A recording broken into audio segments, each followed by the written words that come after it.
Queridos amigos, muita paz a todos. É com muita alegria que me encontro aqui nessa tarde para esse evento, conhecendo novos amigos, desbravando novas fronteiras e sintetizando muito amor, muito aprendizado nessa caminhada. Inicialmente, eu gostaria de dizer que essa experiência destes 3 dias aqui em São Luís, ela me fez reconectar com 2 experiências de muito afeto na minha vida.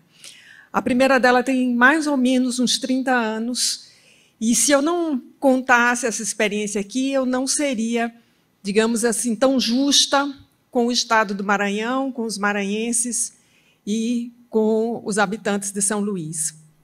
Ontem, quando eu cheguei para o almoço, a memória me remeteu a uma experiência muito importante, muito afetiva da minha vida, que tem mais ou menos uns 30 anos, quando eu morava na cidade de Campinas, no interior de São Paulo.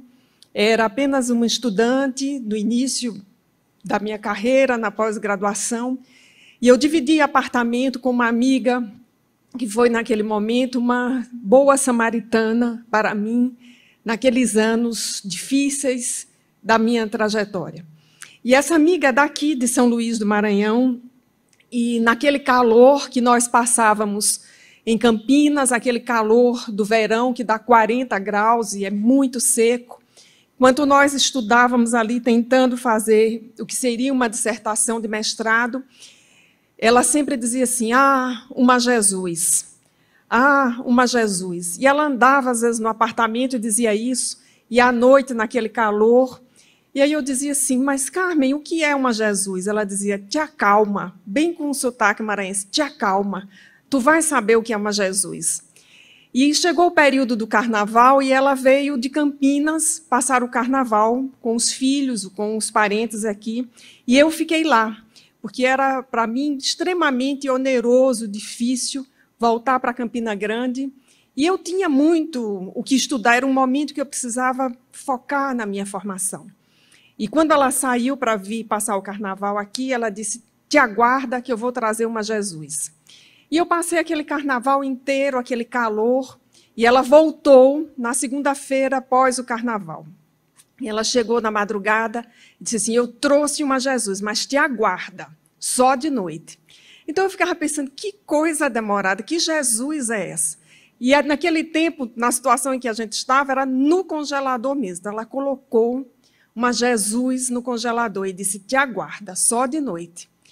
E aquele dia foi talvez o mais quente e o dia de maior espera. E aí havia digamos, um ritual entre nós trabalhávamos o dia todo, mas nós parávamos ali para jantar por volta da hora do Jornal Nacional. E parecia ser a hora mais quente em Campinas. Parecia que não ventava. E aí, quando nós estávamos lá, eu tinha me esquecido de Jesus, ou da Jesus. Aí ela disse assim, nós arrumamos para jantar, ela disse, eu vou te mostrar o que é uma Jesus. E abriu uma Jesus quase congelada, com aqueles cristais de gelo, botou num copo transparente e eu fui vendo aquele líquido cor-de-rosa subir, formar uma pequena espuma em cima. Ela disse, bebe. E eu bebi. E é das experiências afetivas da minha vida, uma das minhas melhores lembranças, uma Jesus gelada num verão depois do carnaval. E eu me apaixonei completamente. Eu não tomo refrigerante, a única exceção é uma Jesus bem gelada. Anos depois, quando eu já era professora na pós-graduação, já é uma experiência, digamos, mais recente, tem uns 12, talvez uns 15 anos aproximadamente, eu fui banca de uma moça que é daqui de São Luís. E era uma aluna com quem eu havia trabalhado, uma aluna muito dedicada, muito inteligente, e ela me convidou, junto com o orientador, para ser banca dela. E quando ela foi me entregar o exemplar da dissertação impressa, ela disse assim, professora, eu conto com a sua condescendência. Eu achei aquilo tão forte, que essa moça está me dizendo isso. E foi, né? e, coincidentemente, uma defesa depois do Carnaval. Acho que eu tenho um caso com o Carnaval e o povo de São Luís. E, quando passado o período do Carnaval, ela voltou para a defesa, e eu vi que aquela moça entrou na sala, ela me deu um sorriso assim. Eu pensei, está muito confiante. Mas era um trabalho muito bom, e quando eu fui começar a arguição, por algum motivo, eu comecei a dizer assim a ela, para elogiar o trabalho, eu disse, fulana, o seu trabalho me pareceu tão bom como uma Jesus gelada. E ela riu e tudo, fiz a arguição, ela respondeu muito bem, e, ao final, quase sempre os alunos agradecem à banca, e ela disse, pediu para narrar uma história, e disse que queria ter me convidado para a banca, mas quase se arrependeu. E viajou muito angustiada para São Luís, e os dias que ela esteve aqui, ela disse, eu nem pude aproveitar o Carnaval em São Luís, porque eu fiquei com a angústia do que você ia me perguntar. Até que eu sonhei que alguém dizia assim, ela adora uma Jesus. Depois que eu sonhei isso, professora, não me afligi mais. E aí não precisa nem ser o interpretador de sonhos, né, para saber, né, que foi uma mensagem da espiritualidade, que ela ficasse tranquila, que o trabalho estava bom e era tão bom quanto uma Jesus gelada. Então, dizendo isso, amigos, eu quero agradecer a vocês a oportunidade de me confiarem esse trabalho nessa tarde, na sequência do excelente trabalho feito pela manhã pelo nosso amigo e irmão Jorge Elahá, e na sequência do trabalho de muita sensibilidade desta tarde com o teatro, que nos antecedeu, um material genuinamente de boa qualidade e que me fez lembrar um filme que marcou muito a minha vida, que chama-se O Quarto Sábio, que é um filme sobre alguém que procura Jesus. Então, estou muito feliz, muito emocionada para essa tarde. E aí, só para fechar esse preâmbulo e nós partirmos para o tema, depois da fala do Jorge, no primeiro momento da manhã, eu fiz uma reorganização do material, juntando um quebra-cabeça de muitos dias, porque eu não conseguia encaixar muito bem as duas falas da tarde, uma relação com a fala do Jorge, e aquilo que supostamente são 2 seminários, nós vamos deixar como um só seminário com 2 partes. Tanto que eu refiz um pouco o título que me foi sugerido para a exposição, lembrando aí Kardec, Não Vim Destruir a Lei, capítulo 1 do Evangelho segundo o Espiritismo, e esse subtítulo, que eu fiquei ali na hora do almoço, com uma dificuldade se eu colocaria uma adversativa, esse mas, não vim destruir a lei, mas ser a síntese do amor, ou se eu colocaria uma aditiva, não vim destruir a lei e ser a síntese do amor. Nos 2 casos, eu acho que ficamos bem, porque ficamos com Jesus. Então, a nossa ideia nessa tarde é exatamente buscar nos 4 evangelhos essa leitura histórica, contextual, simbólica, à luz do Espiritismo, das referências que Jesus trouxe em sua fala sobre o Antigo Testamento. E no final da manhã eu comentava com Jorge, a partir daquela citação dele do Salmo 22, para quem acompanhou, em que ele colocou muito bem ali um texto que tinha 1000 anos, e aquele trecho do Salmo 22, Eli, Eli, lama sabactani, ou seja, Pai, né, por que me abandonastes? Na fala de Jesus, era uma fala para os interlocutores, letrados e doutores do templo, que ali estavam, e caindo em si, eles conseguiam perceber toda a confusão que havia sido feita, a má interpretação que havia sido feita dos sinais. E eu comentava isso com o Jorge, e nós dizíamos ali, quase que trocando assim, as confidências do estudo, é que para os interlocutores do templo, os interlocutores letrados e estudados, Jesus sempre se referiu com o que havia sido escrito. E para o povo, no aprendizado, as parábolas, as histórias que são inesquecíveis e que todos nós temos de memória.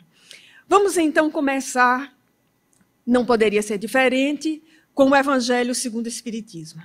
Allan Kardec, do alto da sua sabedoria, vai nos encaminhar na leitura do Evangelho segundo o Espiritismo por caminhos muito seguros, por veredas muito bem tratadas, ao abrir o Evangelho segundo o Espiritismo com o primeiro capítulo, Não vim destruir a lei.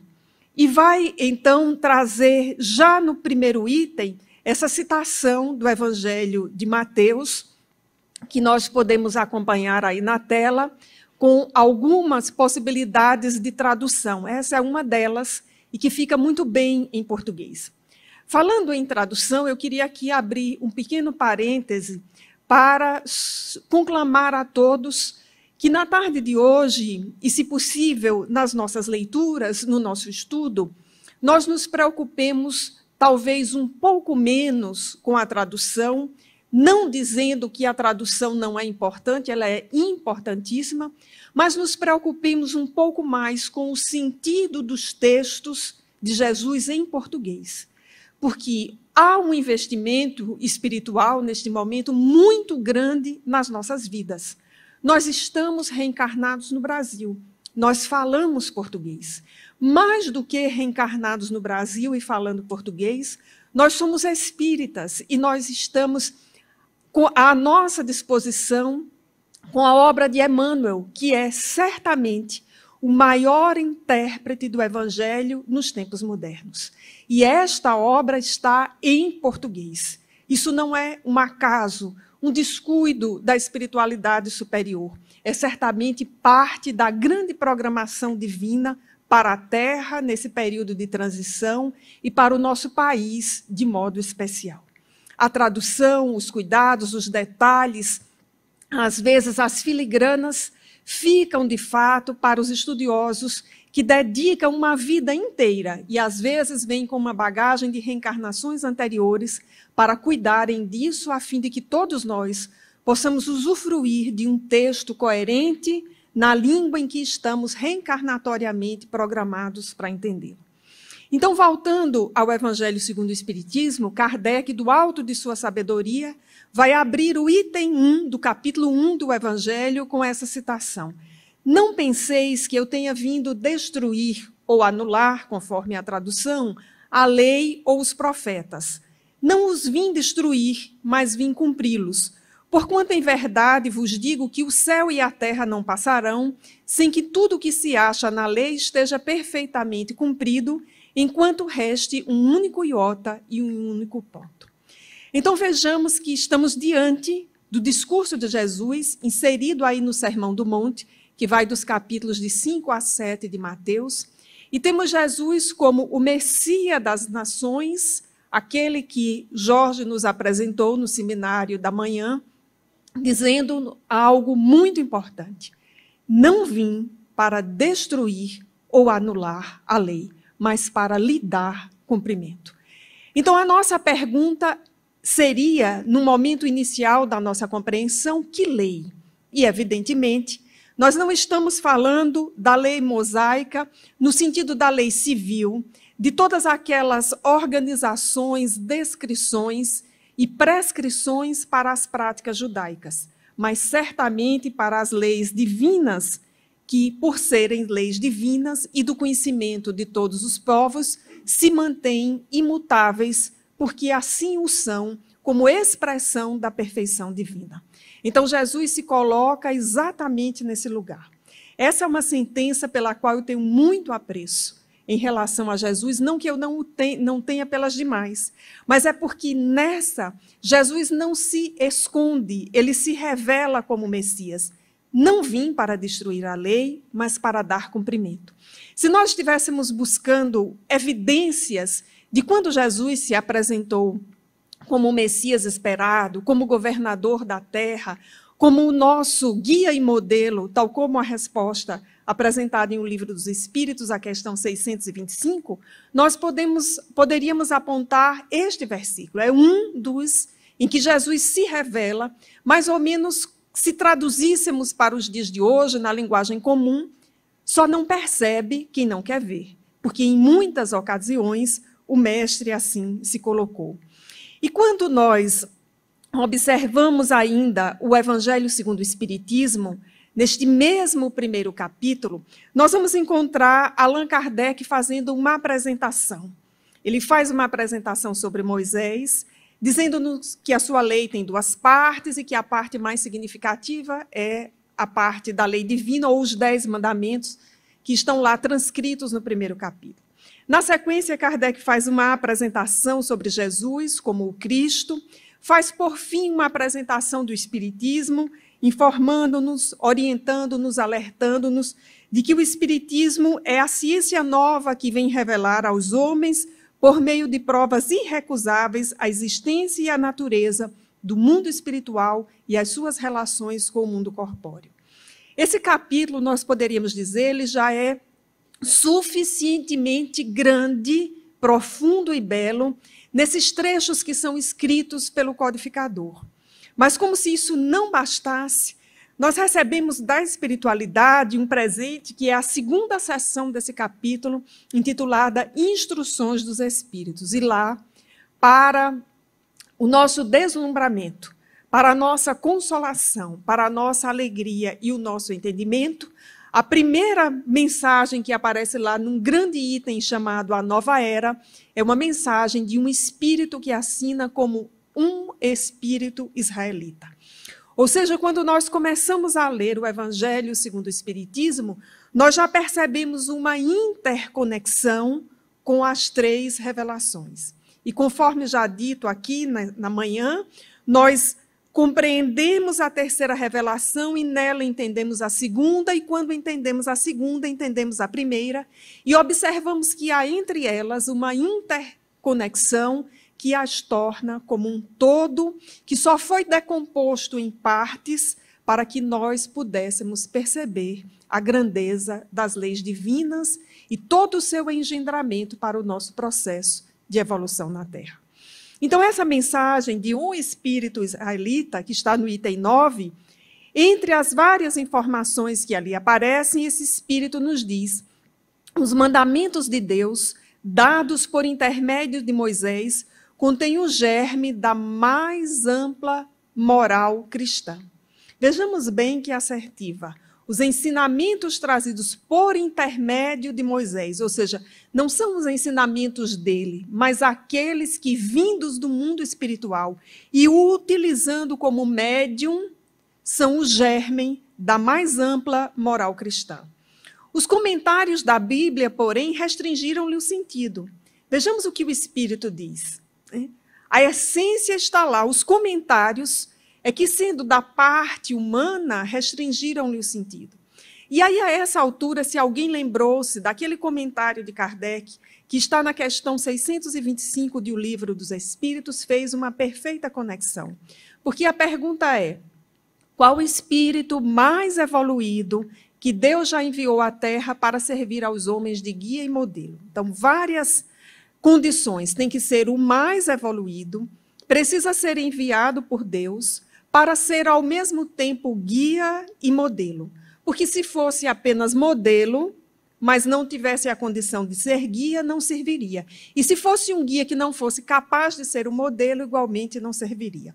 A resposta é Jesus, e o comentário de Kardec é que se liga com esse comentário aqui, quando diz que aquilo que os homens fizeram em nome de Jesus, dizendo aqui rapidamente, parafraseando com as minhas palavras, em grande parte não corresponde exatamente ao que Jesus disse.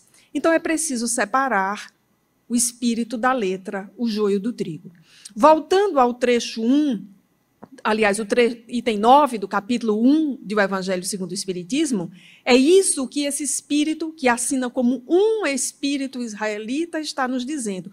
Os comentários restringiram-lhe sentido, porque para praticarem toda a sua pureza, aqueles que estavam à época não tinham compreendido.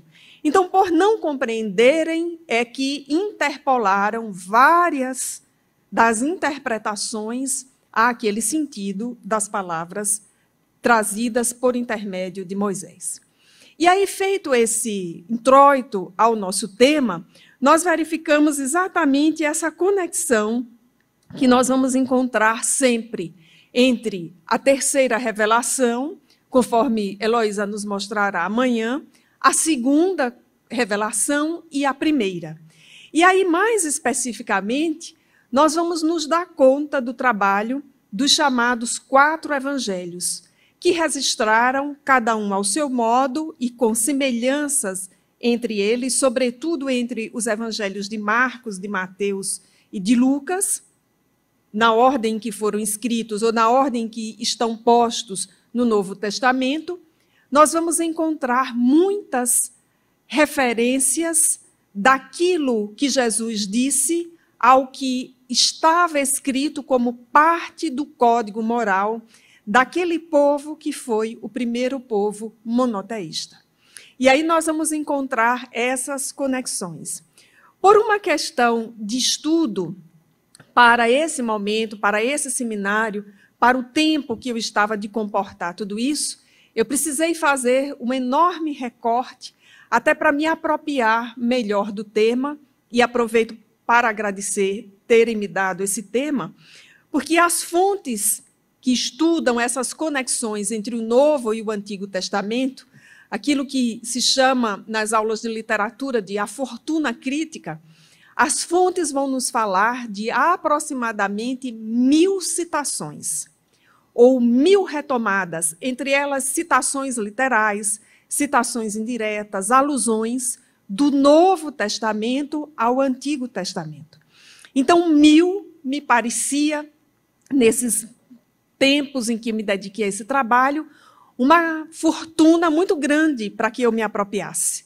Então, eu fui fazendo os recortes numa releitura dos 4 evangelhos, muito ao sabor da minha emoção, e gostaria de compartilhar essa emoção com os amigos na tarde de hoje. E queria, antes de compartilhar essa emoção, dizer que, de modo geral, também no caminho da minha emoção, nós vamos encontrar muitas citações ditas por Jesus que se referem ao profeta Isaías, que talvez daquele conjunto dos 16 profetas que foram citados pela manhã, seja um dos que tinha uma conexão, para usar uma expressão nossa, com uma ligação mais direta com a espiritualidade, ou pelo menos aquele que conseguiu traduzir nas suas palavras, de forma que nos chega até hoje, qual era o plano para a espiritualidade, então, para a terra, no seu processo de espiritualidade. Então, Isaías é bastante retomado. Assim como o livro de Deuteronômio, o Êxodo vai aparecer também num momento muito importante que nós vamos ver na tarde de hoje. Então, as retomadas, elas se dão em número de 1000 e precisávamos fazer um recorte daquilo que iríamos estudar ou daquilo que iríamos nos deter. Então, escolhemos 4 grandes pontos para pensar essas conexões. Primeiro, referências relativas ao nascimento de Jesus. Depois, referências relativas à morte de Jesus. Depois, referências relativas à sua missão. E, por fim, referências relativas à sua moral, ao seu ensino moral, nos colocando assim na linha do Evangelho segundo o Espiritismo, quando em sua introdução Kardec diz que do Novo Testamento interessa ao Espiritismo muito mais do que a cronologia, os dogmas e os milagres, interessa o ensino moral de Jesus. Então, seguindo esse raciocínio kardeciano, fui buscando no ensino moral de Jesus as suas conexões com o Velho Testamento. E aí, para que nós comecemos, vamos então pegar de Mateus essa citação no seu capítulo 1, no versículo 23. Depois de ter apresentado toda aquela genealogia para demonstrar que Jesus descende da casa de Davi, porque o evangelho de Mateus é um evangelho escrito para os hebreus, é um evangelho cuja perspectiva, digamos assim, diferente do evangelho de Lucas, tem uma perspectiva muito da masculinidade, no sentido da herança, daquela vinculação de ancestralidade. Então, quando Mateus narra o nascimento de Jesus, ele vai narrar o nascimento a partir da perspectiva, digamos assim, masculina do pai. Então, Jesus, que era filho de José, que era filho, e aí vai até Davi. Em Lucas, nós vamos encontrar a perspectiva do nascimento de uma perspectiva feminina. É tanto que a anunciação é uma parte importantíssima e exclusiva do Evangelho de Lucas. a relação de Maria com sua prima Isabel, e aí porque João Batista vai entrar na história em seguida, o nascimento, a manjedoura. Então, essa é uma perspectiva que está em Lucas, que tem um outro ponto de vista para descrever esse nascimento. Então, do nascimento de Jesus, em Mateus, nós encontramos no capítulo 1, no versículo 23, exatamente o que está aí afirmado. E tudo isso aconteceu para que se cumprisse o que foi afirmado pelo Senhor através do profeta ao dizer: eis que a virgem terá no ventre um filho e o parirá, e chamá-lo-ão pelo nome de Emanuel, o que significa Deus conosco. E aí os estudiosos nos dizem que essa citação do profeta, que está aí em itálico, é uma citação que está no livro de Isaías, capítulo 7, versículo 14. Enfim, de que é que falava Isaías? Grande parte do trabalho de Isaías foi o trabalho de anunciar que o Messias viria. Inclusive com esse detalhamento, a ideia, né, que nós não vamos discutir aí, aqui, eis a virgem que terá no ventre um filho e o parirá, e o detalhe, o chamarão pelo nome de Emanuel, ou Deus conosco, ou seja, a forma pela qual o Messias, tão esperado, o governador da terra, Jesus, seria conhecido. Então vejamos que a profecia chega nesse detalhe.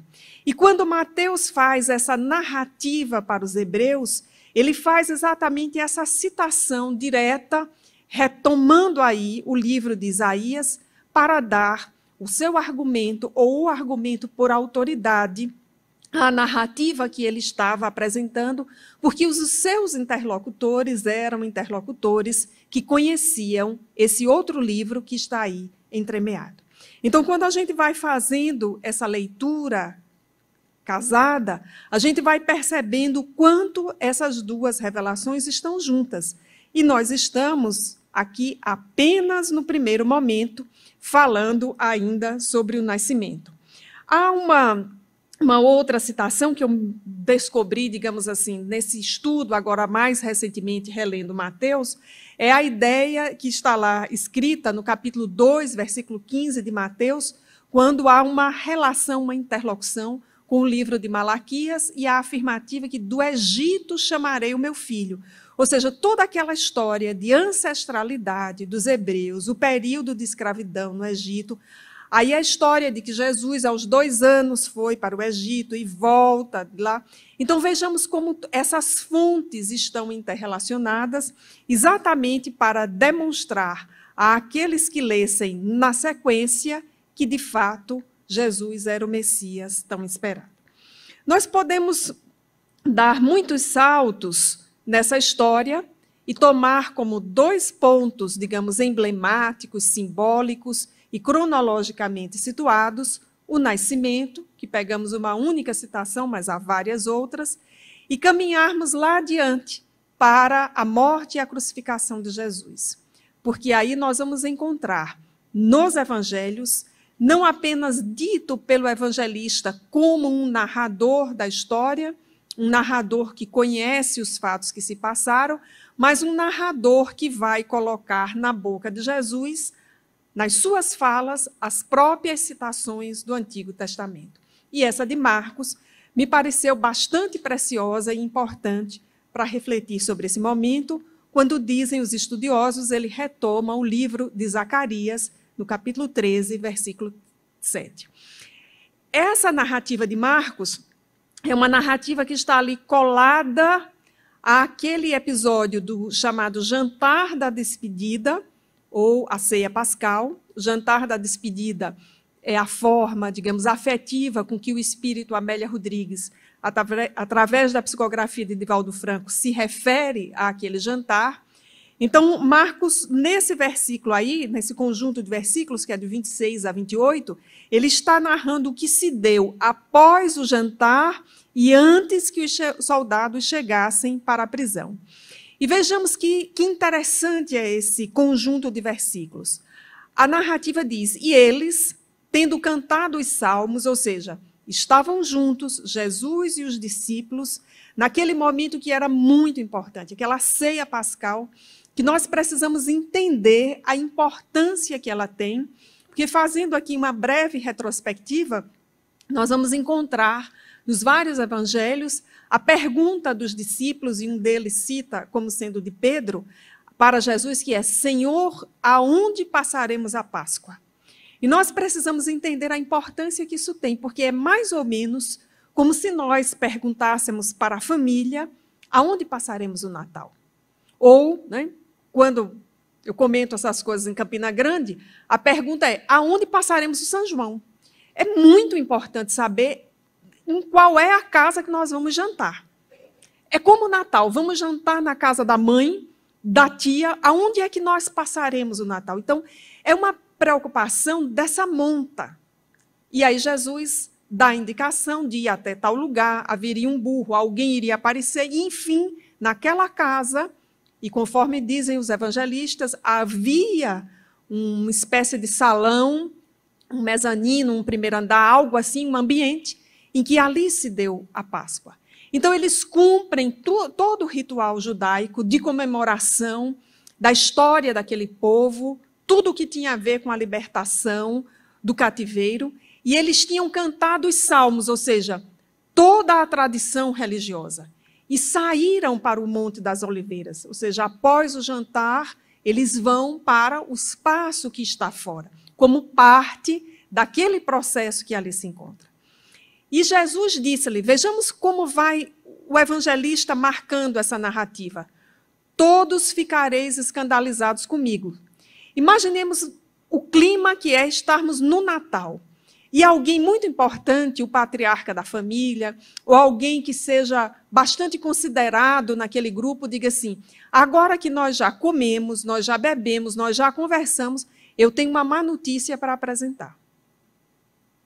É nesse clima, né? Então, aguardou que todos vivessem.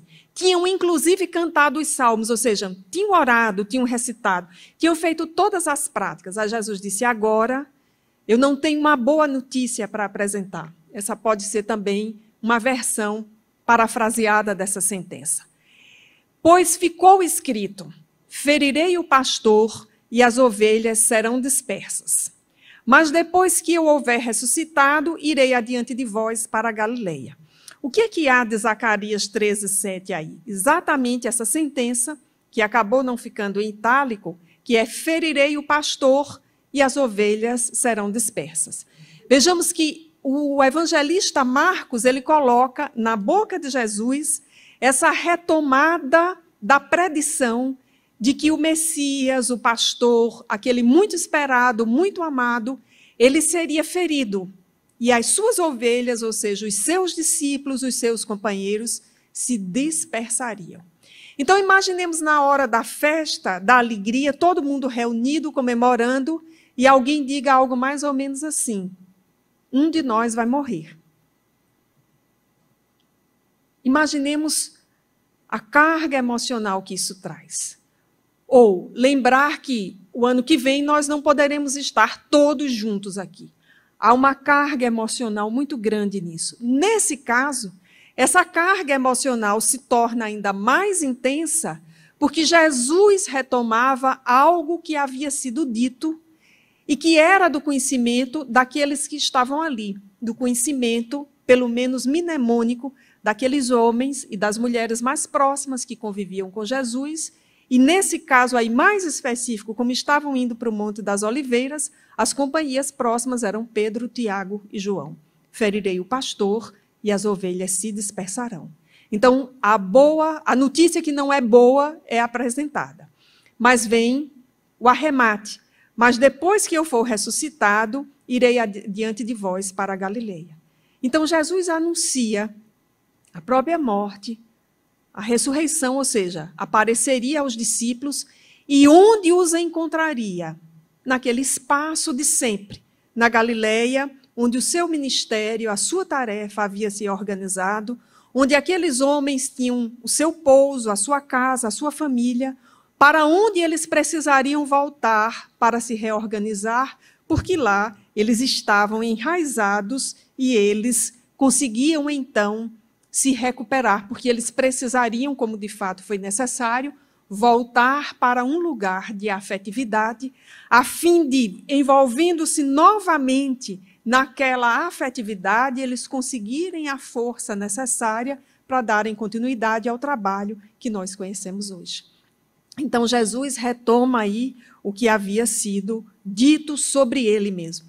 E aí, olhando hoje, né, com os olhos que nós temos das múltiplas reencarnações depois desse fato, olhando para essa narrativa com os olhos espíritas, nós podemos até dizer, mas não reconheceram aí que era Jesus, o pastor?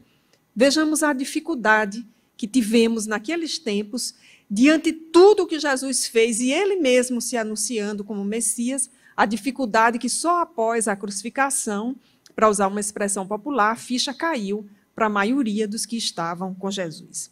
Então, há inúmeras citações de que prevêem a morte de Jesus, e ele mesmo assim se apresenta, mas nós vamos deixar com essa, só para dar uma ideia dessas interconexões e seguir adiante. E aí, sobre a missão de Jesus. Confesso aos amigos que foi particularmente agradável, emocionante, a releitura do Evangelho de Lucas para esse trabalho.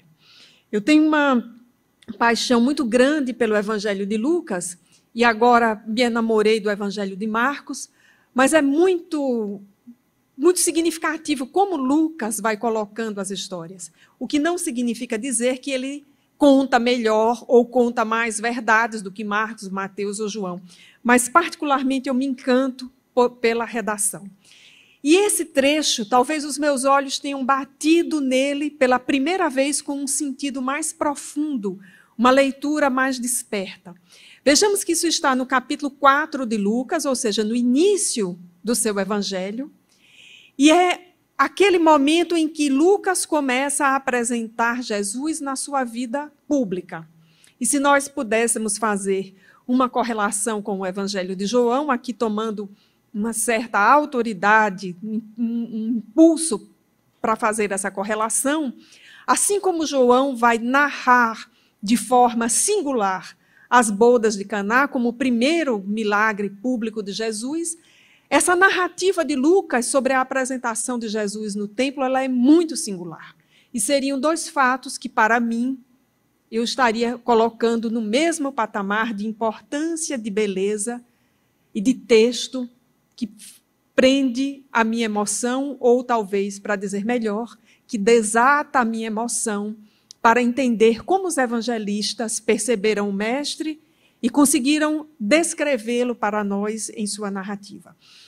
Então, no capítulo 4 de Lucas, versículos 15 a 20, nós vamos encontrar esse fato. E ensinava nas suas sinagogas. Esse deles aí ficou demais. Ensinava nas suas sinagogas, ou seja, ensinava nas sinagogas daquelas cidades onde estavam os sacerdotes. Era elogiado por todos. Imaginem aí o que é alguém que está numa terra com todas aquelas características da opressão do governo romano, que nós conhecemos, está na região mais pobre daquele espaço, e não ter tido a possibilidade de ser o que nós chamamos um sujeito letrado, como eram os sacerdotes. As sinagogas eram e são, como as igrejas sempre foram, grandes espaços de letramento, grandes escolas. E Jesus, não tendo aquela cultura formal, e não precisaria tê-lo, porque ele é o governador da terra, tudo o que se dizia àquela época e tudo o que se diz hoje já é de seu conhecimento há bilhões de anos. Mas para aquele contexto em que ele estava aparecendo como aquele homem simples, daquele lugar pelo qual não se dava nada, porque sobre a Galileia e sobre Nazaré, mais especificamente, vai se inclusive escrever nos evangelhos o que poderia vir de bom. Ou seja, nada de muito bom poderia vir de lá. Mal comparado, eles são o Nordeste da história. Ou se nós estivéssemos na Alemanha, dizíamos a Galileia, Nazaré está para a Baviera da Espanha, ou seja, aliás, da Alemanha. É aquele lugar para o qual não se olha com bons olhos, para o qual se olha com preconceito. Então, Jesus vinha desse lugar, dessa terra que era a mais pobre entre as terras oprimidas. E ele estava exatamente naquela condição do que está à margem na condição da opressão nas fímbrias da sociedade. Mas ele ensinava em todas as sinagogas e era elogiado por todos. Imaginemos, nos dias de hoje, como essa notícia teria corrido pelas redes sociais, né? Alguém que supostamente não é nada, que vem de um lugar que aparentemente não vale nada, está causando nas sinagogas. Eu fico pensando que talvez fosse o verbo causar nesse sentido, o que caberia numa tradução para um português bastante popular. Jesus causava nas sinagogas, ou seja, onde chegava era um acontecimento. E aí estava nas cercanias e veio para Nazaré, onde tinha sido criado. Vejam só a narrativa, como vai, cronológica.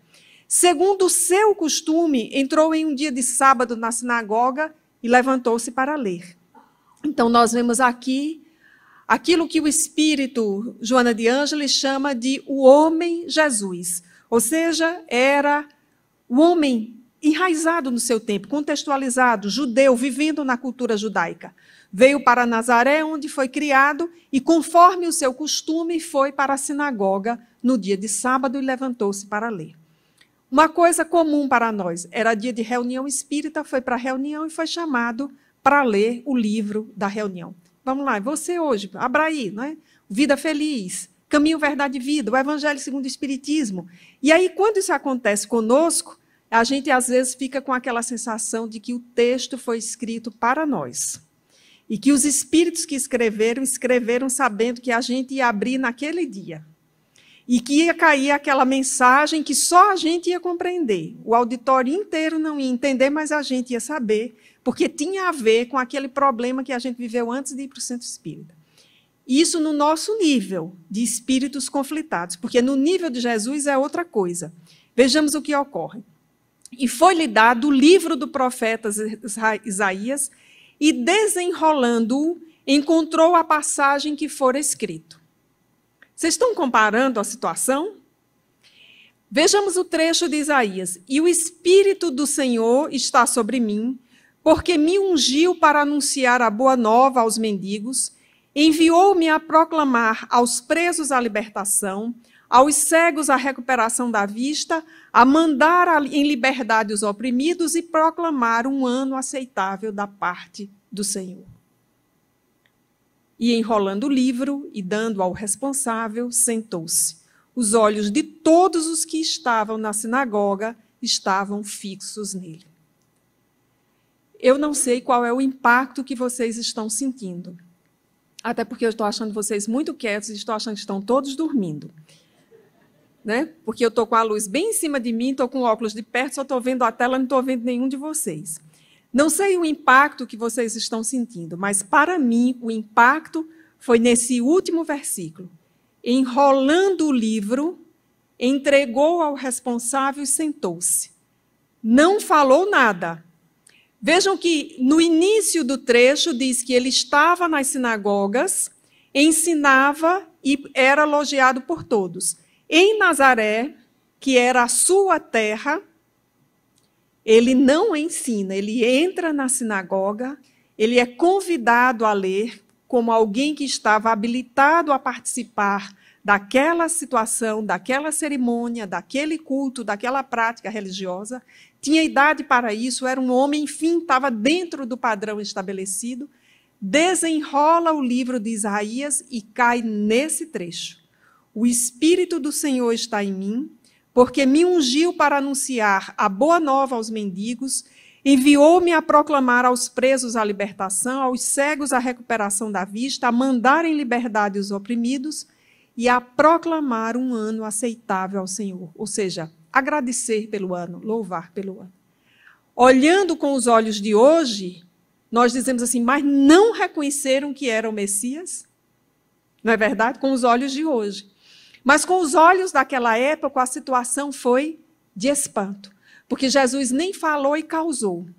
Vejamos que o entendimento que o texto nos deixa, a percepção, é de que os trechos eram abertos não por acaso, mas ao serem abertos, eram trechos que tinham a ver com o dia, com as pessoas, com a prática.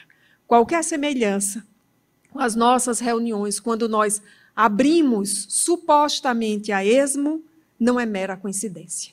E naquele dia, Jesus abre o volume do livro de Isaías, que havia a predição sobre o Messias, e que o Messias faria exatamente esse. Quem era o Messias? Aquele que estaria guiado pelo Espírito do Senhor.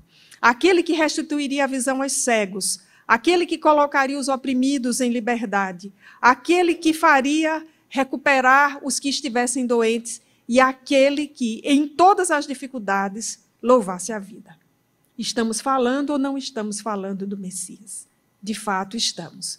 Então, esse é um dos trechos que anunciam a missão de Jesus, conforme estava predito ele como esse Messias das nações, que veio naquele contexto que já nos foi previamente colocado nessa manhã.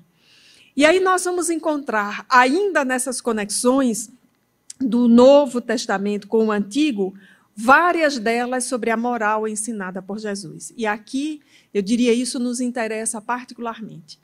Porque nas várias perguntas de O Livro dos Espíritos, nas várias respostas, e hoje isso fica muito fácil da gente fazer, quando a gente coloca um Ctrl F e a gente procurar qual é a moral dos espíritos, a resposta é que a moral dos espíritos superiores é a moral de Jesus.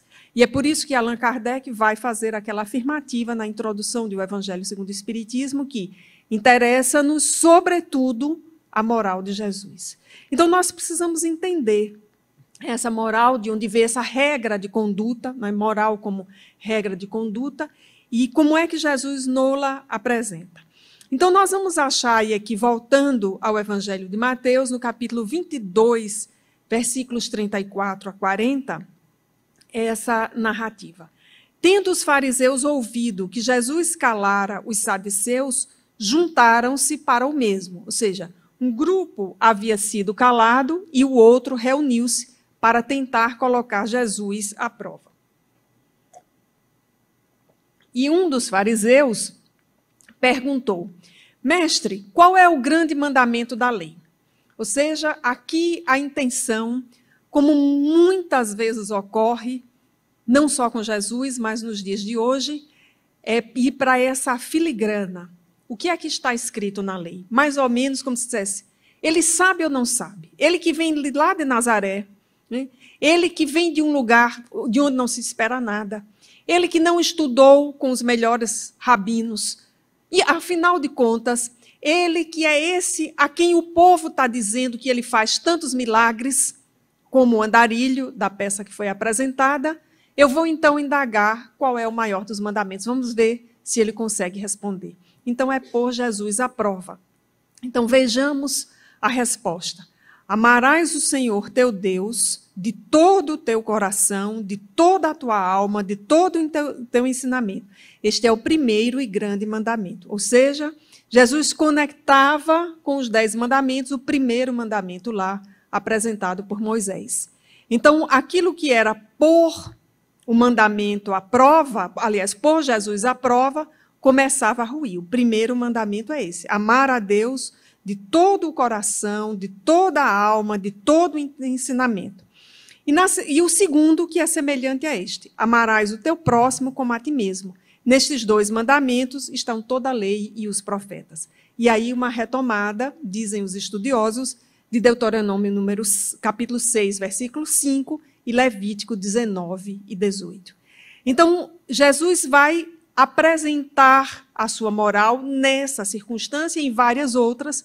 Aqui nós estamos trazendo uma citação que, conforme dizíamos antes, é uma citação que vai levar em conta o interlocutor, que era um interlocutor com formação, um interlocutor estudado, era um fariseu, então era alguém bem posto na sociedade, era alguém que tinha um acesso a parte daquela formação que o templo dava aos sacerdotes. Os fariseus, como uma classe média que frequentava ali, tinha acesso àquilo que é um bem tão raro, tão precioso, que era a leitura dos textos. Então, Jesus responde conforme o interlocutor, fazendo essa citação, uma citação direta, recuperando todo um conjunto de informações que era do conhecimento não apenas daquele que o interrogou, mas de todo o grupo social a que aquele fariseu representava. E aí, quando Jesus está alçado a essa posição de mestre, sendo publicamente reconhecido, e isso vai ocorrer, por exemplo, com o chamado moço rico, que vai à procura de Jesus: Senhor, o que fazer para ganhar a vida eterna ou o reino dos céus, conforme a tradição? E aí Jesus vai lhe dar uma prática moral, que é a do desapego. Tinha muitos haveres, se desfazer do supérfluo e segui-lo. Ou quando o outro vai interrogar a Jesus, né? Senhor, qual é o maior mandamento? E aí a pergunta de Jesus para ele é: o que está escrito na lei? Aí vai aparecer lá: amarás o Senhor teu Deus de todo o teu coração, de toda a tua alma, de todo o teu ensinamento. E aí, na sequência, né, depois que Jesus perguntou o que está escrito na lei, como tu lês, a pergunta que vem daquele homem: Senhor, quem é o meu próximo? Então, durante muito tempo eu achava que essa pergunta lá do fariseu talvez fosse uma pergunta que ele já soubesse a resposta. Mais recentemente, refletindo sobre aquela personalidade, talvez ele soubesse a resposta para a primeira questão, porque ele sabia de forma mnemônica, que é uma resposta igual a essa que está aí destacada. Mas a segunda pergunta: quem é o meu próximo? É uma pergunta de alguém que desconhece ou que está desconectado da relação entre conhecimento e emoção, porque ele sabia de forma cognitiva que deveria amar o próximo, mas do ponto de vista emocional ele não conseguia reconhecer esse próximo.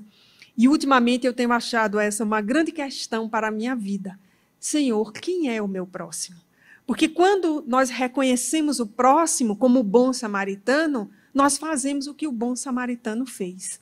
Quando nós não reconhecemos o próximo, nós fazemos o que fez o levita, o fariseu, o sacerdote e todos os que na vida passamos ao lado do próximo, mas não conseguimos enxergá-lo como tal.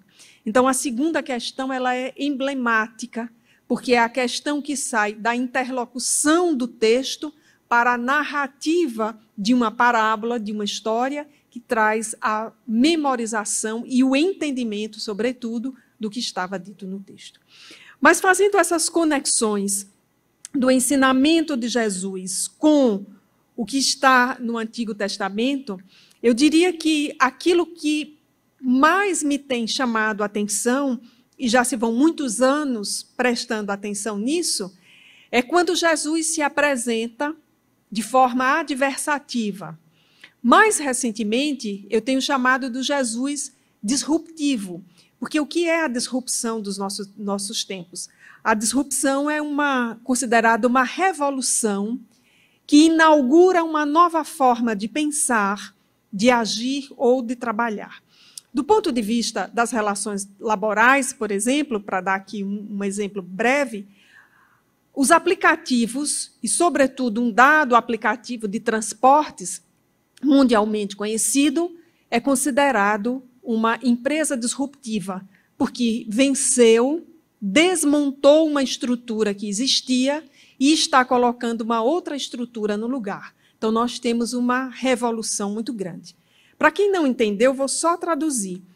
É a revolução patrocinada pelo aplicativo e pela empresa Uber para aquilo que ela tem de bom e para aquilo que possa não ser tão bom.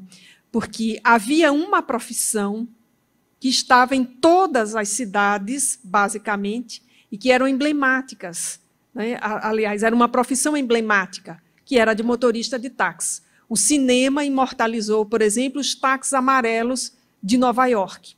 E o Uber desmontou essa profissão, fazendo uma revolução em que o motorista de táxi, ou como eu ouvia as minhas avós dizerem quando eu era criança, o chofer de praça, é uma outra profissão hoje, e parece ser uma profissão em que os que trabalham estão sempre de passagem, né? Às vezes, no Uber, quando eles puxam conversa, eles costumam dizer, não, mas eu estou aqui só por umas horas. Eu sou Uber no fim de semana, na folga da empresa, como se tivesse de passagem. Não é mais aquela profissão para a vida inteira. Mas voltando, então, Jesus é disruptivo, no sentido em que proporciona uma revolução profunda na história da humanidade, paradigmática.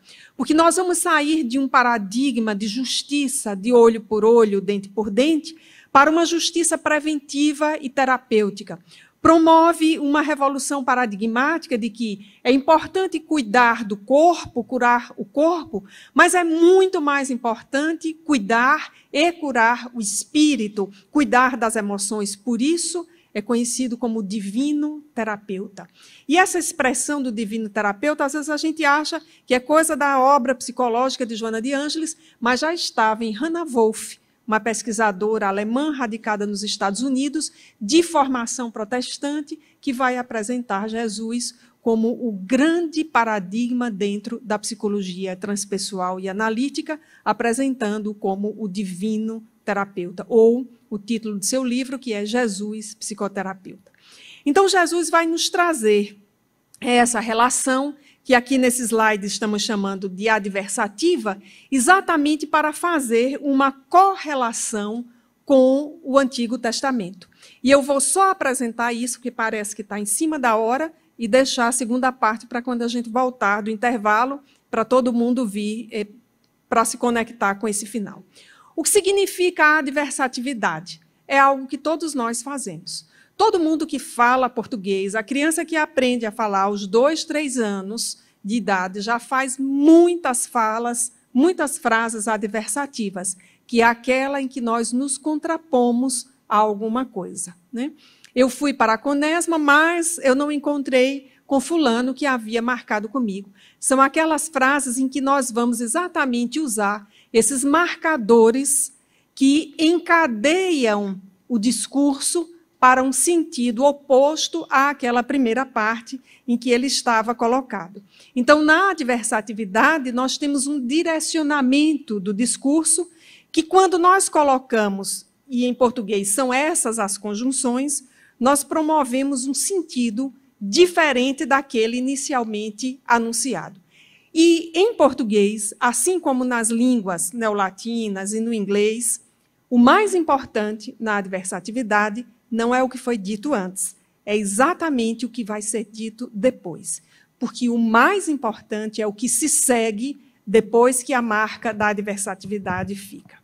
Então, só para a gente ir para o intervalo, vamos lembrar dessa sentença de Jesus. Ouvistes o que foi dito aos antigos. Isso está em Êxodo, capítulo 20, versículo 13. Não matarás. Quem matar estará sujeito ao julgamento. E nós vamos voltar do intervalo para entender por que é que Jesus é adversativo ao dizer eu, porém, vos digo. Vamos deixar aqui e a gente retoma depois do intervalo.